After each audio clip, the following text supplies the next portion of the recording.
आज हम शिव महापुराण का एक बहुत ही सुंदर प्रसंग को सुनेंगे महाराज। आज ब्रह्मा जी कह रहे हैं कि हे नारद, जैसे तुम शिव माया से नहीं बच पाए, वैसे ही मैं भी इस शिव माया से नहीं बच पाया। मैं भी शिव माया से मोहित हो गया था। आज हम सती खंड की कथा को प्रारंभ करने जा रहे हैं। आज ब्रह्मा जी कथा सुना रहे हैं और कहते हैं, हे नारद पुत्र, ऐसा नहीं है कि तुम ही केवल शिव माया से मोहित हुए थे।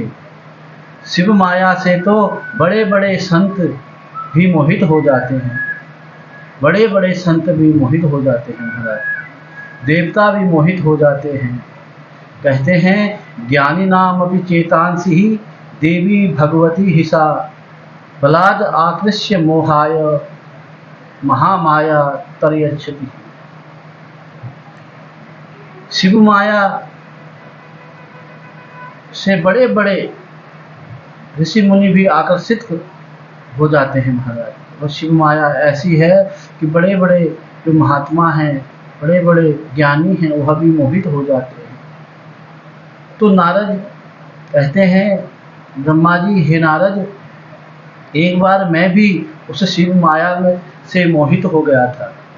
उस शिव माया से मैं भी मोहित हो गया था। कहते हैं, हे पुत्र नारद, जब मैं सृष्टि को पैदा कर रहा था, तब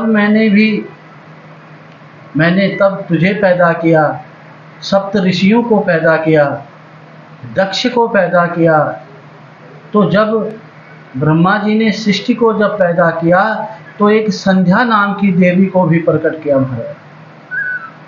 अब जब संध्या देवी को प्रकट किया, तो कहीं न कहीं इनका नाम, जो संध्या देवी है, इनका नाम सावित्री भी कहा जाता है। तमेव संध्या सावित्री त्वं देवी जननी पराहा। और कहीं इनको संध्या कहा गया है, कहीं सावित्री कहा गया है, कहीं इनको गायत्री भी कहा गया है महाराज। कहीं कहीं उमा भगवती का रूप है यह। अब संध्या देवी ब्रह्मा जी के पास बैठी हैं, और उसके बाद ब्रह्मा जी ने कामदेव को प्रकट किया महाराज।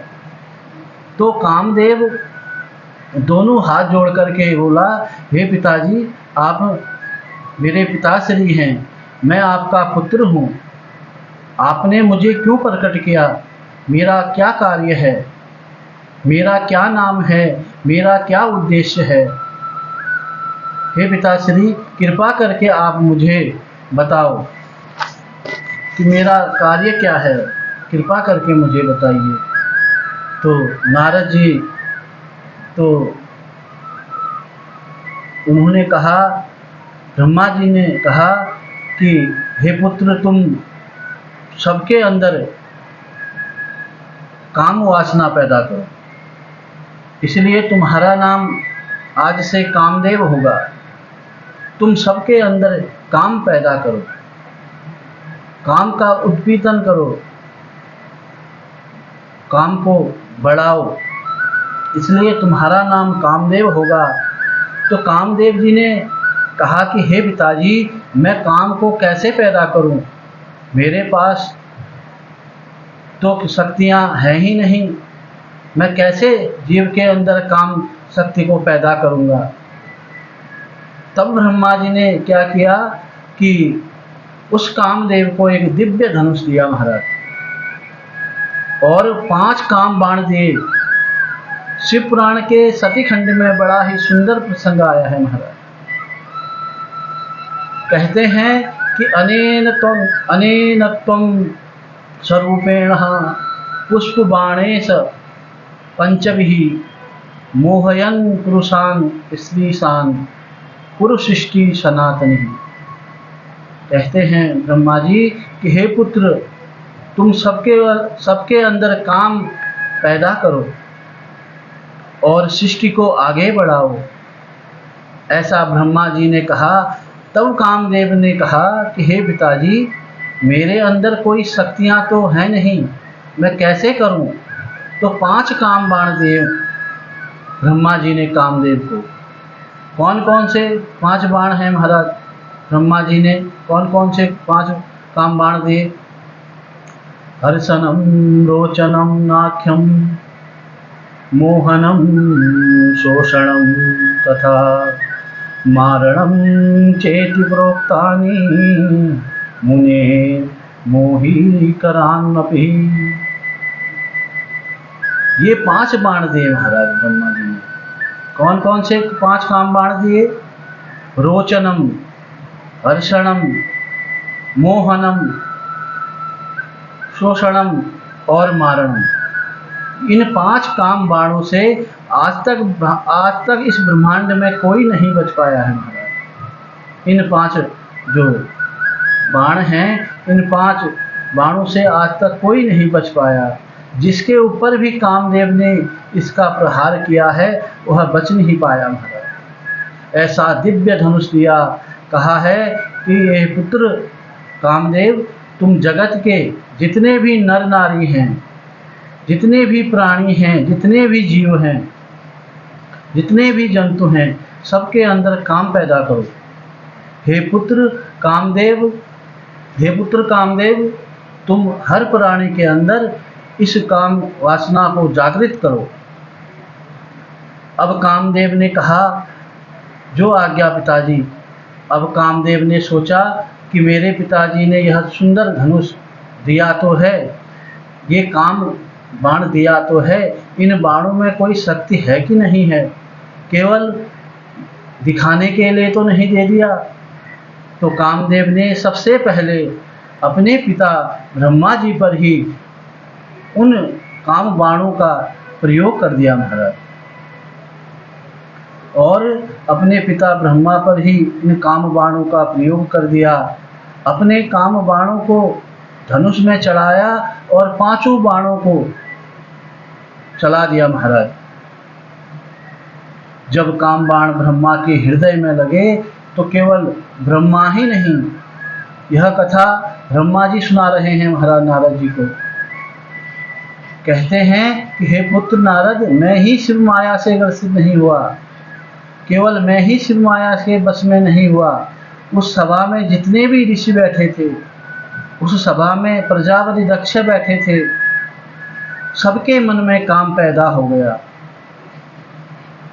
जब काम पैदा उत्पन्न हुआ हृदय में, तो ब्रह्मा जी ने जो संध्या देवी को प्रकट किया था, संध्या देवी सन्मुख बैठी हुई थी महाराज, और ब्रह्मा जी की दृष्टि आज बिगड़ गई महाराज। कहते हैं इसकी बिगड़ी सृष्टि, उसकी खराब हुई सृष्टि। तो इसलिए दृष्टि को पवित्र और स्वच्छ रखना चाहिए महाराज। आज ब्रह्मा जी की दृष्टि बिगड़ गई है। तो संध्या देवी रोने लगी महाराज, सोचने लगी कि मैं कहाँ जाऊँ, अब मैं किसके शरण में जाऊँ, और कौन मुझे अपनी शरण देगा। अब संध्या देवी बड़ी ही सोचने लगी महाराज, अब मैं इस पापी शरीर को लेकर के धारण करके क्या करूँगी।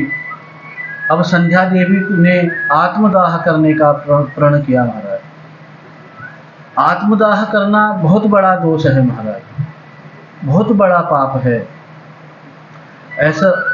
ऐसे व्यक्ति को नरक में भी स्थान नहीं मिलता है महाराज। जीवन में उतार चढ़ाव भी आते रहते हैं, हानि लाभ, जय पराजय, ये सब जीवन के अंग हैं महाराज। इन सब से कभी भी निराश नहीं होना चाहिए। जीवन एक परीक्षा का नाम है महाराज, कभी भी घबराना नहीं चाहिए। जीवन एक परीक्षा का नाम है। यह जीवन मोक्ष का द्वार है महाराज। शिव पुराण में लिखा है कि जो आत्मघाती लोग होते हैं, वह मान लो किसी व्यक्ति की आयु 60 साल की है, और वह 50 साल में ही अपनी इच्छा से आत्महत्या कर लेता है, तो उसके जो 10 साल जीवन के बचे हैं, जो 60 साल की आयु विधाता ने लिखी है और उसने 50 साल में ही यदि आत्महत्या कर ली, तो अपनी इच्छा से इसने फांसी लगा ली, जहर खा लिया या कुछ भी कर लिया, तो वह मर गया, तो 10 साल बाकी बचे हैं। तो क्या होता है, जो उसके मृत्यु का क्षण था, उस समय वह जो पीड़ा उसको हुई थी, जो तड़प उसको हुई होगी, जो तड़प उस समय उस क्षण उसको अनुभव हुई होगी, उसी तड़प को 10 साल तक उसको भोगना पड़ता है। जब तक अपना जीवन बचा है होगा उसका, तब तक उस तड़प को भोगना पड़ता है महाराज। इसलिए कभी भी ऐसा भाव मन में नहीं लाना चाहिए। जीवन में उतार चढ़ाव से लड़िए महाराज, इस संघर्ष का नाम ही जीवन है। आज संध्या देवी भी आत्महत्या करने को तैयार हो रही है महाराज। तो इतने में भगवान वशिष्ठ आ गए और वशिष्ठ भगवान ने कहा कि हे देवी, आप आत्महत्या करना महापाप है, आत्महत्या मत करो। क्या मरने के बाद तुम्हारा दोष मिट जाएगा? क्या यह दोष मिट जाएगा? नहीं मिट सकता। इसलिए कलंक को केवल इस जो आपके को यह कलंक लगा है, इस कलंक को तो केवल महादेव ही की भक्ति ही मिटा सकती है। महादेव की भक्ति ही इस कलंक को मिटा सकती है। जाओ तुम महादेव की उपासना करो, साधना करो। अब माता संध्या ने कठोर तप किया महादेव का, और जब तपस्या से जब प्रसन्न होकर के भगवान भोलेनाथ प्रकट हुए, तो और संध्या देवी ने एक सुंदर दिव्य स्तुति करी। नमो नमः कारण कारणाय दिव्यामृतं ज्ञान विभूतिकाय समस्त लोकातरभूतिदाय प्रकाशरूपाय परात्पराय। एक सुंदर स्तुति गाई महाराज, और भगवान भोलेनाथ से कहा कि हे देवी, कहो क्यों कठोर तप किया, क्यों आपने इतना कठोर तप किया है? तब महाराज अब तो संध्या देवी रोने लगी, कहती है कि हे प्रभु, आपसे कोई बात छिपी नहीं है, आप अंतर्यामी हो, मुझ पर बहुत बड़ा कलंक लगा हुआ है। यह कलंक तब मिटेगा जब आप मुझे अपने चरणों की दासी स्वीकार करोगे। जब महादेव मुस्कुराए और कहते हैं कि हे देवी, तुम्हारे इस शरीर को मैं स्वीकार नहीं कर सकता, मैं तुम्हारी आत्मा को स्वीकार करूंगा। तुम एक काम करो, एक मेधातिथि नाम के ऋषि हैं। ये मेधातिथि ऋषि कौन है महाराज? नवरात्र में जब हम दुर्गा सप्तशती पढ़ते हैं, तो उसमें लिखा होता है ऋषियो वाचः। ऋषि कौन हैं? मेधातिथि ऋषि। सूरत नाम के वैश्य को जो कथा सुना रहे हैं, वही मेधातिथि ऋषि बड़ा यज्ञ कर रहे हैं। इनकी कोई संतान नहीं है। हे देवी, तुम ऐसा करना, इस यज्ञ कुंड की पवित्र अग्नि के द्वारा इस शरीर को शुद्ध करना। तुम मरोगी नहीं। देखो, शरीर के 3 भाग होते हैं महाराज। पहला भाग है सूक्ष्म शरीर। सूक्ष्म शरीर का मतलब होता है जो दिखाई नहीं दे रहा है। और दूसरा शरीर है स्थूल शरीर। स्थूल शरीर का मतलब होता है जो दिखाई दे रहा है, जिसको हम स्पर्श कर सकते हैं, जिसको हम छू सकते हैं। ये जो हाड़ मांस का जो हमारा शरीर है, इसको स्थूल शरीर कहते हैं। और कारण शरीर का मतलब होता है जो स्वप्न में हम देखते हैं। स्वप्न में हम कभी राजा बन जाते हैं, कभी हम भिखारी बन जाते हैं, कभी हमारे पीछे सांप दौड़ने लगता है, कभी हमारे पीछे बाघ भागने लगता है। अनेक प्रकार के आदि आदि जो हम स्वप्न में देखते हैं, उसको कारण शरीर कहते हैं। तो देवी महादेव कहते हैं, हे देवी, पहला जो शरीर स्थूल शरीर है, वह शरीर यज्ञ कुंड के पवित्र अग्नि के द्वारा आप पवित्र हो जाओगा और फिर आप सीधे सूर्यलोक में और चले जाओगी। और सूर्य भगवान के रथ के जो पहिए हैं, जो निरंतर चलते रहते हैं, उस रथ के पहिए से आपका शरीर टकराएगा और यह पंच भौतिक जो शरीर वह कट जाएगा। और जब कट जाएगा और इस शरीर के तब दो टुकड़े हो जाएंगे, दो हिस्से में विभक्त हो जाएगा। पहला हिस्सा जो कहलाएगा वह प्रातःकालीन संध्या, जो पहला हिस्सा कहलाएगा महाराज, वह प्रातःकालीन संध्या का समय होगा। और जो दूसरा हिस्सा सायंकालीन संध्या का समय कहा जाएगा। तो इन दोनों संध्या काल का जो निर्माण संध्या देवी के शरीर से ही हुआ है महाराज। और संध्या देवी संध्या के समय केवल एक काम करना चाहिए महाराज। कौन सा काम होता है? भगवान का भक्ति करना चाहिए, भगवान की भक्ति करनी चाहिए महाराज। उस समय घर में गृहस्थ का काम नहीं करना चाहिए। संध्या काल में केवल भक्ति करनी चाहिए, भगवान का स्मरण करना चाहिए, दीप प्रज्वलित करना चाहिए महाराज। इसलिए दोनों संध्या काल में भगवान का स्मरण करना अवश्य करना चाहिए। दीप जलाकर भगवान के चरणों में रखना चाहिए और भगवान के चरणों में बैठकर ध्यान करना चाहिए। प्रातः काल की संध्या और सायंकाल की संध्या, इन दोनों संध्या काल में के समय सोना नहीं चाहिए महाराज। जो लोग संध्या काल के समय सोते हैं, चाहे वह प्रातः काल की संध्या हो, चाहे वह सायंकाल की संध्या हो, जो लोग सोते हैं उनका भाग्य मंद हो जाता है महाराज। और जो पढ़ने वाले विद्यार्थी को भी इस समय पढ़ना नहीं चाहिए। इस समय पढ़ी हुई विद्या काम नहीं आती महाराज। और जो संध्या के समय जो भी भोग भोगते हैं, उनके घर में राक्षस संतान उत्पन्न होती है महाराज, महापापी संतान उत्पन्न होती है। जो लोग संध्या के समय में भोग भोगते हैं, तो श्रीमद् भागवत में एक प्रसंग आया है महाराज। श्रीमद् भागवत के 3 स्कंद में 12वें या 13वें या 12वें अध्याय में एक कथा प्रसंग आया है कि हिरण्यकश्यप और हिरण्याक्ष की कथा है महाराज। इन दोनों का जो जन्म कैसे हुआ था, यह दोनों कश्यप ऋषि के बेटे हैं महाराज।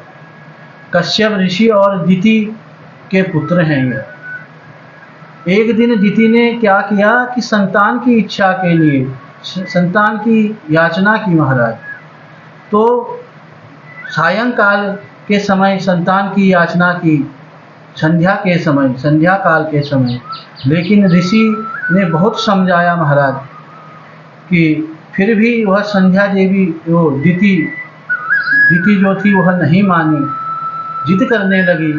और जब वह संतान के लिए जिद करने लगी, तो जब वह उनकी संतान जब उत्पन्न हुई, तो वह बहुत बड़ी पापी हुए महाराज। वह बहुत बड़े पापी, बहुत बड़े दुष्ट संतान उत्पन्न हुए। तो इसलिए संध्या के समय केवल भगवान का ध्यान करना चाहिए। संध्या काल में केवल एक काम होता है महाराज, वह भगवान की भक्ति, भगवान की उपासना। संध्या के समय खाना भी नहीं चाहिए। वह भोजन रोगी बनाता है महाराज। या तो संध्या से पहले खा लो या फिर बाद में खा लो। संध्या के बाद खाना चाहिए।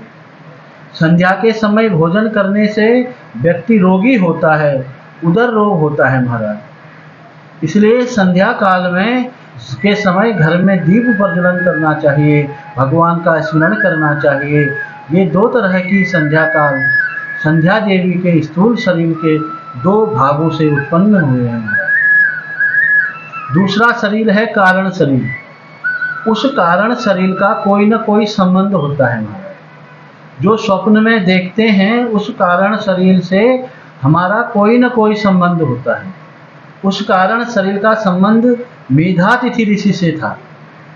इसलिए हे संध्या देवी, वह कारण शरीर में मेधातिथि ऋषि के संतान के रूप में के लिए यज्ञ कर रहे हैं और तुम उनकी बेटी बनकर आओगी। स्थूल शरीर से दो समय की संध्या बन जाएगी और कारण शरीर जो है वह मेधातिथि ऋषि के बेटी के रूप में तुम आ जाओगी।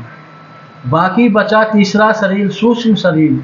वही सूक्ष्म शरीर इस तपस्या के फल से ऋषि की उस यज्ञाग्नि से जब तुम पवित्र हो जाओगी तो वही सूक्ष्म शरीर जगत जननी जगदम्बा दुर्गा में मिल जाएगा। और वही सूक्ष्म शरीर जब तुम्हारा पुनर्जन्म होगा जब तुम्हारा पुनर्जन्म होगा तब तुम मुझे पति के रूप में प्राप्त हो जाओगी। तब मैं तुम्हें पति के रूप में ग्रहण करूँगा। तो यह संध्या देवी का बहुत सुंदर, बहुत ही मंगलमय प्रसंग है महाराज। अब इधर क्या हुआ कि असली दोषी तो ब्रह्मा जी हैं महाराज। अब महादेव को बड़ा क्रोध आया। महादेव ब्रह्मा जी के पास पहुंचे महाराज। तो महादेव ने ब्रह्मा जी को बहुत डांटा महाराज। ब्रह्मा जी को बहुत डांटा, बहुत डांट लगाई और महाराज कहा कि आप यदि आदि पुरुष होकर भी, सृष्टि पुरुष होकर भी आपने अपने मन को बस में नहीं कर पाए, नहीं रख पाए, अपनी दृष्टि को आपने खराब कर ली, बहुत प्रताड़ित किया महाराज। अनेक प्रकार से महादेव ने ब्रह्मा जी को जब डांटने लगे तो ब्रह्मा जी भगवान शिव के कोप से को देख करके महाराज इतने घबरा गए ब्रह्मा जी कि उनके शरीर से पसीना निकलने लगा महाराज। और ब्रह्मा जी के उस पसीने से शिव पुराण में लिखा है कि 8000 बरहिसठ नाम के पितृ पैदा हुए। और पितृलोक में जो 8000 बरहिसठ नाम के पितृ हुए हैं महाराज, वह ब्रह्मा जी के पसीने से हुए हैं। और 64,000 जो अग्निश्वत नामक जो पितृ हैं वह भी ब्रह्मा जी के पसीने से ही पैदा हुए थे महाराज। उस सभा में प्रजापति दक्ष भी बैठे हुए थे। प्रजापति दक्ष का मन भी महाराज उस बिगड़ गया था संध्या देवी के प्रति। तो उस शरीर से भी एक दिव्य कन्या पैदा हुई। उसी कन्या का नाम आगे चलकर रति कहलाई महाराज। रति का विवाह कामदेव के साथ हुआ। यह रति प्रजापति दक्ष की बेटी थी महाराज। अब जब भगवान ने ब्रह्मा का मोह भंग किया तो ब्रह्मा जी सोचने लगे कि उस शिव शंकर को ने मुझे बहुत ब्रह्मांड के सामने लज्जित किया है, करवाया है। मैं भी उस महादेव को ऐसा दंड दूंगा कि मैं भी उस महादेव को ग्रस्त में फंसवाऊंगा।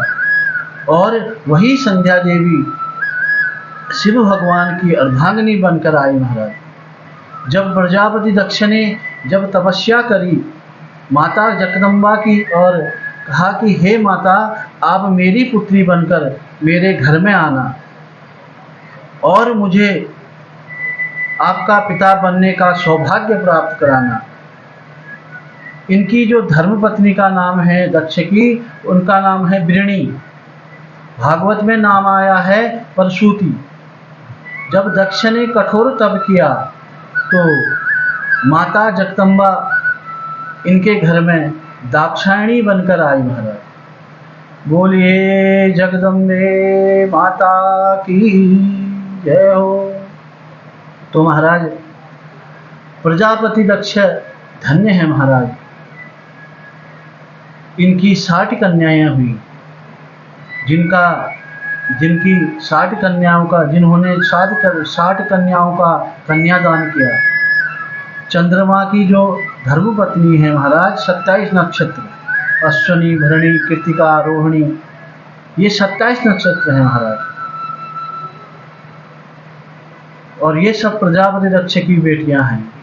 प्रजापति दक्ष की 13 बेटियां धर्म भगवान को ब्याही गई महाराज।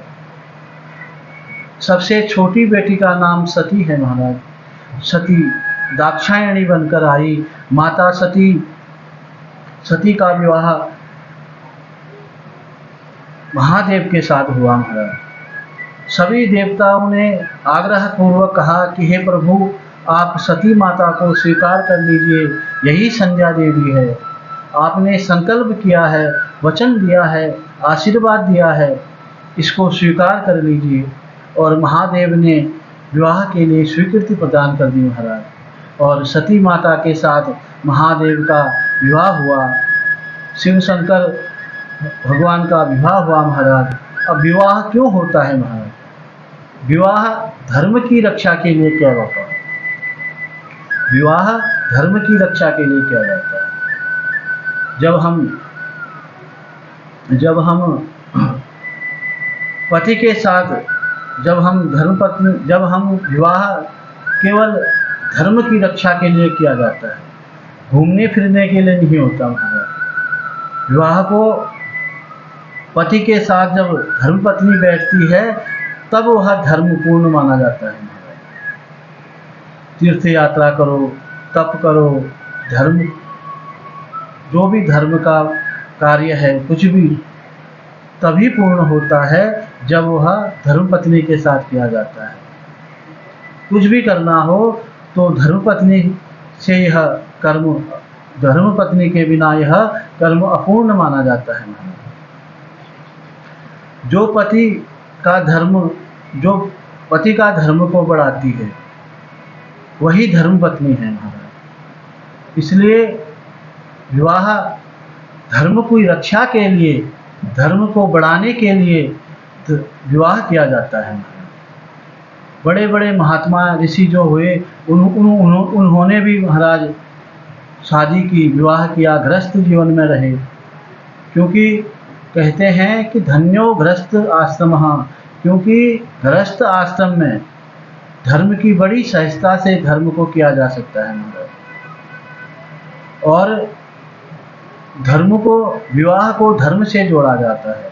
धर्मपत्नी और पति का जो धर्म को बढ़ाती है, जो पत्नी पति को धर्म की ओर ले जाती है, धर्म की ओर जिसको बढ़ाती है उसी को धर्मपत्नी कहा गया है महाराज। धर्म की ओर प्रेरित करे उसे धर्मपत्नी कहते हैं महाराज। अब महादेव विवाह करने के बाद कथा सुनने के लिए चले गए महाराज। एक बार की बात है, कहते हैं कि एक बार त्रेता युग माही, शंभु गए कुंभज ऋषि पाही। एक बार भगवान महादेव कुंभज ऋषि के यहाँ, कुंभज ऋषि के आश्रम में कथा सुनने के लिए गए। जब कुंभज ऋषि के पास, त्रेता युग में कुंभज ऋषि के पास उत्तर भारत, हिमालय से महाराज सीधे दक्षिण भारत गए, तो अगस्त ऋषि तो बड़े खुश हो गए महाराज, प्रसन्न हो गए। सोचने लगे कि जिसके चरण रज के लिए देवता भी तरसते हैं वह आज मेरी कुटिया में आकर पधारे हुए हैं। चरणों में गिर पड़े, आरती करने लगे महाराज। बड़े आनंदित हो गए अगस्त्य बाबा। अब जो है, जो साधु की सरलता का बड़ा, जो साधु की सरलता को देखकर महाराज, उनकी सहजता को देखकर सती मैया ने उसका गलत अर्थ निकाल लिया। ये तो अभी से घबरा रहा है, डर रहा है, ये क्या कथा सुनाएगा। तो अगस्त ऋषि चरणों में बैठ गए और कहने लगे, हे स्वामी, कैसे कष्ट किया। यदि कोई कार्य था तो आप आज्ञा कर देते, वही कैलाश पर्वत पर मैं आ जाता और मैं उसी कैलाश पर्वत पर आ जाता, आप आज्ञा कर देते। यहाँ आने का कष्ट क्यों किया। यदि कोई कार्य था तो मुझे बता देते। तब महादेव बोले, हे बाबा, मैं तुम्हारे मुखार बिंदु से कथा सुनने के लिए यहाँ आया हूँ। अब अगस्त्य मुनि ने महाराज कथा सुनानी प्रारंभ कर दी। तो महादेव उस कथा को सुनने में डूब गए, लेकिन सती मैया के मन में अहंकार आ गया। महाराज, वह जगत जननी है, वह अपराध नहीं करती है, लेकिन वह हम सबको बता रही हैं कि कथा में जब भी जाओ अहंकार लेकर नहीं जाना चाहिए। कथा में केवल अहंकार को त्याग कर जाना चाहिए। महाराज, सहज होकर के, सहज बन कर के जाना चाहिए। लेकिन आज सती मैया अहंकार लेकर के आई, इसलिए कथा नहीं सुन पाई। महाराज, तो जब कथा सुनकर वापस लौट रहे थे तो मार्ग में एक घटना घटी। महाराज, एक घटना हो गई। राम जी को वनवास हो गया था। पंचवटी में बैठे हैं राम जी, और सीता मैया ने एक स्वर्ण मृग को देखा और कहा कि हे स्वामी, मेरे लिए स्वर्ण का मृग लेकर आओ। तो भगवान ने कहा, असंभवम हेम मृगस्य जन्म तथापि रामम लुलभेत मृगया। भगवान कह रहे हैं, स्वर्ण का मृग नहीं हो सकता, तथापि रामम लुलभेत मृगया। फिर भी मृग के पीछे भगवान भागे हैं। हम सबने सुना भी है और पढ़ा भी है महाराज, पर विचार हम कभी नहीं करते।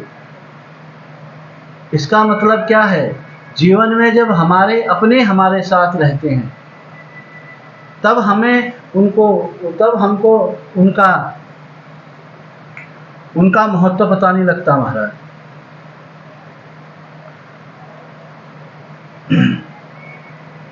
हमारा भाई है, सगे संबंधी हैं, इष्ट मित्र हैं, जब तक हमारे पास रहते हैं तब तक उसका महत्व हमको पता नहीं लगता। माता पिता हैं, बड़े बुजुर्ग हैं, तब तक उनका महत्व हमें पता नहीं चलता।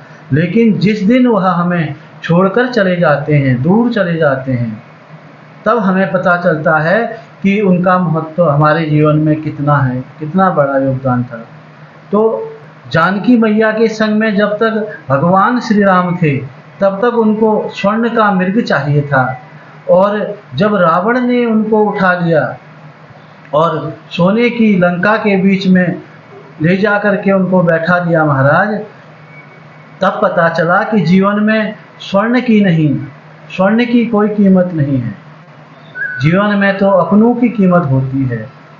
जो अपना भाई होता है, जो इष्ट मित्र होते हैं, सगे संबंधी होते हैं, जो भी हैं, उनको जब खो देते हैं तो तब पता चलता है कि, लेकिन जब हमारे बड़े बुजुर्ग साथ में होते हैं तब हम उनका अपमान भी कर देते हैं महाराज, बड़ा बुरा भला भी कह देते हैं।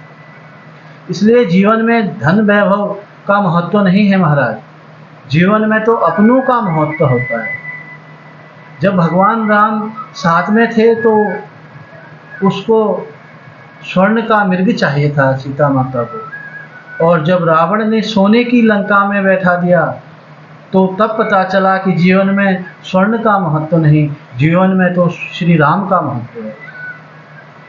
तो राम जी सीता के वियोग में विलाप कर रहे हैं, तो महादेव कथा सुनकर दंडकारण्य के ऊपर से दोनों जा रहे थे महाराज, भगवान शिव और माता सती। तो भगवान ने देखा कि यह तो मेरे प्रभु श्री राम हैं,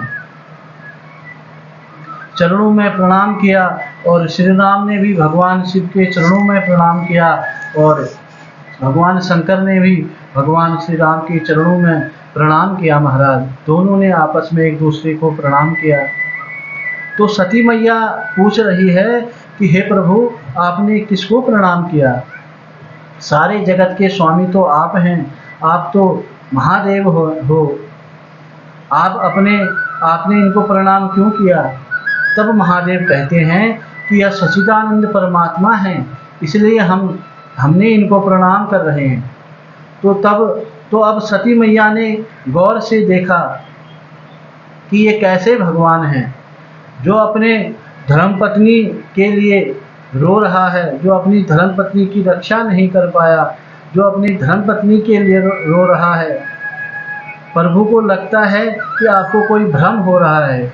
जिसने अपने धर्मपत्नी को जिसकी धर्मपत्नी को रावण ने चुरा लिया, जो अपनी धर्मपत्नी की रक्षा नहीं कर पाया, उसे आप परमात्मा कह रहे हो? कैसे परमात्मा है यह? हे प्रभु, ये तो भगवान। लेकिन सती मैया को भगवान महादेव समझाते समझाते थक गए महाराज। तो महादेव ने कहा कि तुम्हारे मन में जो संदेह है, जो भी संदेह हो, तो तुम जाकर के उनकी परीक्षा ले लो। तो सती मैया सीता का रूप धारण कर लिया और पहुंच गई राम भगवान के सम्मुख, श्री राम के सम्मुख। जैसे ही सती मैया ने को सीता के रूप में देखा, सीता का रूप धारण करके जब सती मैया सीता का रूप धारण करके भगवान राम के सम्मुख पहुंची, तो भगवान राम कहने लगे, शिव शिव शिव पुकारने लगे महाराज। कहने लगे, हे प्रभु, ये क्या माया है? हे प्रभु, आज सती मैया भी महाराज आज शिव माया में ग्रसित हो गई है। तो तभी भगवान श्री राम ने माता सती को प्रणाम किया और पूछने लगे कि हे देवी, आप बिना पति के यहाँ क्यों आई हो? हमारे महादेव कहाँ हैं? कहाँ छोड़ आई उनको? अब जब चोरी पकड़ी गई तो महाराज सती मैया तो कांपने लगी महाराज। सोचने लगी कि इन्होंने तो मेरी अंतर आत्मा को पहचान लिया है। अरे, मुझे लगता था कि ये कोई साधारण व्यक्ति है, इन्होंने तो मुझे पकड़ लिया। और यहाँ से सीता मैया सीधा घूम जाती है महाराज, सीधा महादेव के पास चली जाती है और महादेव के पास जाकर के भी महादेव को झूठ बोल देती हैं। बोलिए शंकर भगवान की जय हो। तो महाराज जीव का जो स्वभाव देखिए, जो महादेव की शरण में जाने के बाद आई है, यदि आई है सती मैया, लेकिन तो महादेव महादेव से कहा, कहो देवी। महादेव ने कहा कि कहो देवी, कैसे आना हुआ, किस प्रकार से आपने परीक्षा ली श्री राम की? तो सती मैया ने झूठ बोल दिया महाराज, स्वयं झूठ बोल दिया। तो देखिए महाराज, जो महान दिखाने के लिए, जीव महाराज महान दिखाने के लिए कभी कभी छल कपट का सहारा ले लेता है। सती मैया ने भी झूठ का सहारा लिया और कहा कि मैंने कोई परीक्षा नहीं ली। तो भगवान शिव ने के आंसू से आंसू छलकने लगे और कहते हैं कि हे राम मेरे पिता। तब महादेव कहते हैं कि राम मेरे पिता हैं, सीता मेरी माँ है, तूने मेरी माँ का रूप बनाया, अब तुमने मेरी माता का रूप बनाया, मैं तुम्हें अब अपनी धर्मपत्नी के मैं कैसे मान लूँ? तभी महादेव ने प्रतिज्ञा कर ली महाराज, और आकाश मंडल से उसी समय आकाश को साक्षी मान लिया, पृथ्वी को साक्षी मान लिया, दिक्पालों को साक्षी मान करके उसी समय प्रतिज्ञा ले ली महाराज, जिस सती ने मेरी माँ का रूप बनाया और वह सती आज से मेरी माँ हो गई। तभी उसी समय महाराज सभी देवता आकाश मंडल से पुष्प वर्षा करने लगे। जय जयकार होने लगी महाराज। आकाश मंडल से उस राम की भक्ति के लिए महादेव ने सती का परित्याग कर दिया महाराज। महादेव कैलाश में जाकर के अखंड सवारी में बैठ गए और सती मैया को आत्मग्लानि होने लगी महाराज। माता सती को आत्मग्लानि होने लगी। 88,000 वर्षों तक के बाद जब महादेव समाधि से जागे तो जय श्री राम कहने लगे महादेव। तभी सीता मैया दौड़ी दौड़ी आई और कहती हैं कि हे प्रभु मुझे क्षमा करो, मुझसे गलती हो गई। जब भगवान शंकर ने सती का शरीर देखा तो सती मैया का जो शरीर था उसमें झुर्रियाँ पड़ गई थी महाराज, मलिन हो गया था, मुरझा गया था। तो महादेव ने सती से कहा कि पहले तुमने कथा नहीं सुनी,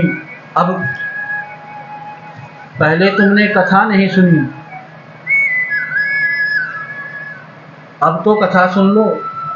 लेकिन इतने में ही एक घटना घटित हो गई महाराज। प्रजापति दक्ष शिव विरोधी हो गए। एक बार की बात है, प्रजापति दक्ष को माता भगवती से उन्होंने वरदान मांगा महाराज, और वरदान में मांगा कि हे माँ तुम मेरी बेटी बनकर मेरे घर आओ। वरदान मिल गया महाराज। माता भगवती ने उनको वरदान दे दिया। प्रजापति दक्ष ने जब कठोर तपस्या करके आ रहे थे तो भगवान दुर्वासा का नाम सुना होगा महाराज। तो वह रुद्रावतार है महाराज, रुद्रावतार है वह। तो एक बार दुर्वासा ऋषि ने भी हिमालय में एक बहुत बड़ा अनुष्ठान किया और माँ भगवती और महादेव का बड़ा सुंदर अनुष्ठान किया महाराज। और हिमालय के दिव्य पुष्पों से महादेव का श्रृंगार किया गया। और आप जानते हैं कि हिमालय में बड़े बड़े अलौकिक पुष्प होते हैं महाराज, जिनकी सुगंध बहुत दूर दूर तक जाती है। तो ऐसे ही दुर्लभ पुष्पों द्वारा भगवान दुर्वासा ने भी एक दिव्य पुष्पमाला बनाई महाराज, और महादेव और भगवती का दिव्य श्रृंगार किया। जब महादेव प्रसन्न हुए तो दुर्वासा ऋषि से कहा कि हे दुर्वासा आप वरदान मांगो। दुर्वासा ऋषि ने कहा कि हे प्रभु आप अपने चरणों की हमें भक्ति प्रदान करो, अटूट भक्ति प्रदान करो। भगवान महादेव और शक्ति माता शक्ति ने तथास्तु कहा महाराज, और उस दिव्य पुष्पों की माला को माता ने दुर्वासा ऋषि को प्रसाद के रूप में दिया। अब दुर्वासा ऋषि आशीर्वाद लेकर के जब चले गए तो अब मार्ग में प्रजापति दक्ष मिल गए महाराज। प्रजापति दक्ष शिव विरोधी तो हो ही गए थे, माँ आदिशक्ति ने भी उनको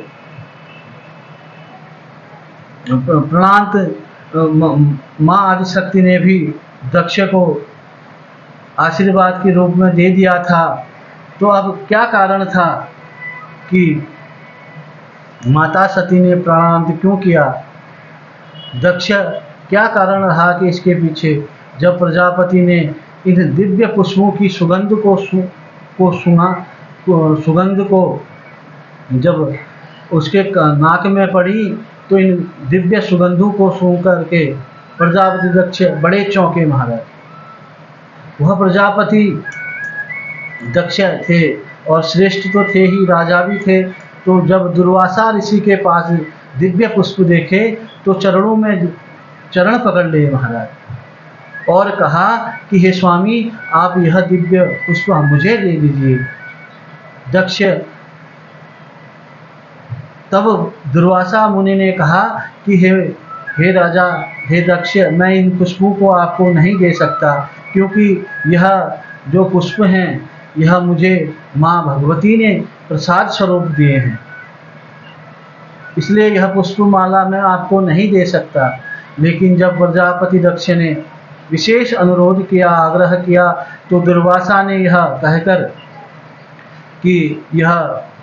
कहकर वह पुष्पमाला दे दिया कि हे सावधान रहना, हे राजा सावधान, इस प्रसाद का यदि आपने अपमान किया या आपने इस प्रसाद का निरादर किया तो तुम्हें दंड मिलेगा। इसका सम्मान करना, तो इस दिव्य प्रसाद को आप सुरक्षित और सम्मान के साथ इसको रखना। यह दिव्य प्रसाद दक्ष को जब अनुग्रह करने पर दुर्वासा ऋषि ने दे दिया महाराज, तो दक्ष ने अपने राजमहल में आए और उस प्रसाद को अपने शयन कक्ष में माला को टांग दिया महाराज। कुछ ही क्षणों के बाद सारा राजमहल पुष्पों से सुगंधित होने लगा, महकने लगा, और उस प्रसाद को ला करके उसने उस अपने भवन में शयन कक्ष में रख दिया महाराज। कभी भी शयन कक्ष में मंदिर नहीं होना चाहिए, यह दोष माना गया है।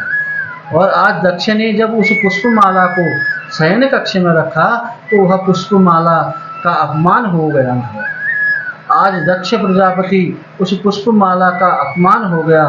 उस दिव्य प्रसाद को मंदिर में रखना चाहिए था, देवालय में रखना चाहिए था, लेकिन उस दक्ष ने वह दिव्य प्रसाद शयन कक्ष में टांग दिया। अब शयन कक्ष में जब अशुद्धि हुई तो माँ भगवती कुपित हो गई, महादेवी कुपित हो गई महाराज। इसलिए दक्ष को श्राप दे दिया कि जा दुष्ट, तूने मेरे प्रसाद का निरादर किया है, तूने मेरे प्रसाद का निरादर नहीं किया, तूने मेरा निरादर किया है। तब माता ने कहा, मैंने तुझे वरदान तो दे दिया है कि मैं तेरे घर में बेटी बनकर आऊँगी, लेकिन तेरे द्वारा प्रदत्त जो शरीर होगा, जो दाक्षायणी रूप में मैं उस शरीर को जब धारण करूँगी तो मैं उसको कुछ समय बाद भस्म कर दूँगी।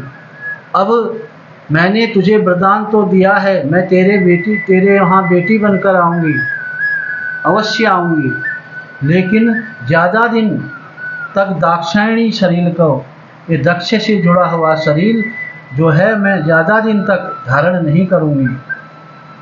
और शिव भगवान ने भी श्राप दे दिया कि तू मेरा विरोधी बन जाएगा। इसी अपराध के कारण महाराज इस प्रसंग का अर्थ है कि जीवन में कभी भी प्रसाद का निरादर नहीं करना चाहिए। बोलिए शंकर भगवान की जय हो। तो उसी अपराध के कारण महाराज दक्ष शिव विरोधी हो गया। दक्ष ने एक सुंदर यज्ञ रचा कनखल हरिद्वार में। उस यज्ञ में सबको आमंत्रित किया महाराज, पर महादेव को आमंत्रित नहीं किया। अब जब महादेव को आमंत्रित नहीं किया तो जब सती मैया ने देखा कि आकाश मंडल से देवता जा रहे हैं, तो कहाँ जा रहे हैं, महादेव से कहती हैं माता सती कि हे महादेव, यह कहाँ जा रहे हैं। तो भगवान महादेव ने कहा कि कहीं जा रहे होंगे, कहीं तुम जा रहे होंगे किसी के वहाँ। तो भगवान के चरणों में, तो उस समय महादेव ने सती मैया से कहा कि आप भगवान के चरणों में मन लगाओ, तुम कथा सुनो केवल। लेकिन सती मैया नहीं मानी महाराज, बोली कथा मैं बाद में सुनूंगी, पहले यह बताओ कि ये सब देवता कहाँ जा रहे हैं। तब महादेव ने कहा कि यह सब तुम्हारे पिता दक्ष के घर जा रहे हैं। तब माता सती ने कहा कि मैं भी जाऊंगी वहाँ, लेकिन महादेव ने बहुत समझाया महाराज, जिस स्थान पर पति का निरादर हो वहाँ पर नहीं जाना चाहिए, तुम भी मत जाओ। लेकिन सती मैया ने एक भी नहीं मानी। विनाश काले विपरीत बुद्धि, यह बुद्धि भी विपरीत हो जाती है महाराज। और तो महादेव ने बार बार समझाया, लेकिन सती मैया नहीं मानी। सती और नहीं मानी तो महादेव भी समझ गए कि अब सती का अंत निकट आ गया है। तो तब महादेव ने भृंगी श्रृंगी और सती मैया के जितने भी सखियाँ थी महाराज, उन सबको बुलाया और उनसे कहा कि इनका श्रृंगार करो, क्योंकि महादेव जानते हैं कि आज के बाद सती अब नहीं आएगी। अब कैलाश में तो दिव्य श्रृंगार कराया गया महाराज। एक सुंदर डोली सजाई गई और नंदी भृंगी से कहा कि तो आप इनको ले जा कर के कनखल में छोड़ आओ, वहाँ पहुँचा कर आओ। जब शिव का वहाँ जब पहुँची सती मैया, तो वहाँ जा कर के जब शिव का कोई भाग नहीं देखा तो माता सती घबरा गई महाराज, और घबराकर योग माया से अपनी योग अग्नि में अपना शरीर था वह छोड़ दिया, त्याग दिया महाराज, और धू धू करके सब शरीर जलने लगा। तीनों लोकों में हाहाकार मच गया महाराज। उसी समय नंदी भृंगी ने प्रभु को सूचना दी महादेव को, महाराज अनर्थ हो गया, अनर्थ हो गया, सती मैया का प्राणांत कर लिया है सती मैया ने। महादेव का तीसरा नेत्र खुल गया महाराज, और महादेव ने अपनी जटा से एक जटा उखाड़ी और हिमालय में पटका महाराज, और हिमालय में जैसे ही पटका तो हिमालय के दो टुकड़े हो गए महाराज। एक टुकड़े से महाकाली का प्राकाट्य हुआ और एक दूसरे खंड से महाराज वीरभद्र भगवान का प्राकाट्य हुआ महाराज। शिव महापुराण में लिखा है कि आज जब महादेव को यह पता चला कि सती का प्राणांत हो गया है, तो उस समय 100 प्रकार के जो ज्वर प्रकट हुए महाराज महादेव के कोप से, और 13 प्रकार के सन्निपात ज्वर प्रकट हुए, ऐसा शिव पुराण में लिखा है महाराज। और महादेव ने भद्रकाली और वीरभद्र को आज्ञा दी कि दक्ष का यज्ञ विध्वंस कर लो। सारे यज्ञ का विध्वंस कर दिया महाराज। अब सारे देवता घबराने लगे कि कैसे महादेव का गुस्सा क्रोध शांत हो। तो तभी सभी देवताओं ने स्तुति करी महाराज, और उसी समय स्तुति को देख करके महादेव शांत हुए, प्रसन्न हो गए, और सभी देवताओं ने कहा कि हे महादेव, किसी यज्ञ को संपन्न करो। तो उसी समय महादेव ने उस दक्ष का जो सर था कट चुका था उसको जीवित किया। उसको दक्ष को बकरे का सिर लगाया गया महाराज। दक्ष के सिर पर बकरे का सिर लगाया गया, और जब दक्ष को जीवित किया गया, बकरे का सिर लगाया गया, तो दक्ष ने बड़ी सुंदर स्तुति करी।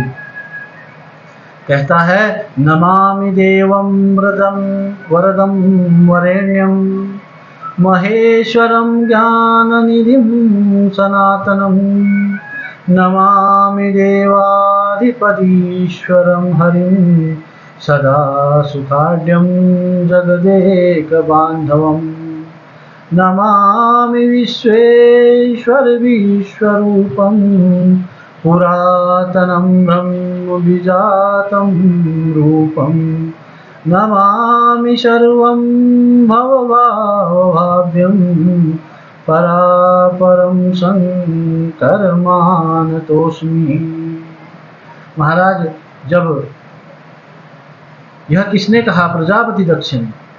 जब मनुष्य था तब तो स्तुति नहीं करी महाराज, लेकिन आज जब बकरा बन गया तो स्तुति कर रहे हैं दक्ष। अब महादेव ने सती के उस मृत शरीर को उठाया, और उस शरीर को उठा करके महादेव पागलों की तरह भ्रमण करने लगे महाराज। इधर उधर भ्रमण करने लगे, उस सती के मृत शरीर को लेकर भ्रमण करने लगे। तब भगवान विष्णु ने अपने सुदर्शन चक्र से उस मृत शरीर को गिराने लगा, उस मृत शरीर को गिराया, और जहाँ जहाँ पर उस मृत शरीर जहाँ पर भी वह शरीर का भाग गिरा, वहाँ पर माँ भगवती के माँ भगवती के सिद्धपीठ का निर्माण हुआ महाराज। जहाँ जहाँ पर भी वह माता सती का शरीर के जो अंग थे, जो शरीर के अंग गिरे, वहाँ वहाँ पर माँ भगवती के सिद्धपीठों का निर्माण हुआ महाराज। बोलिए जगत जननी जगदम्बे माता की जय हो।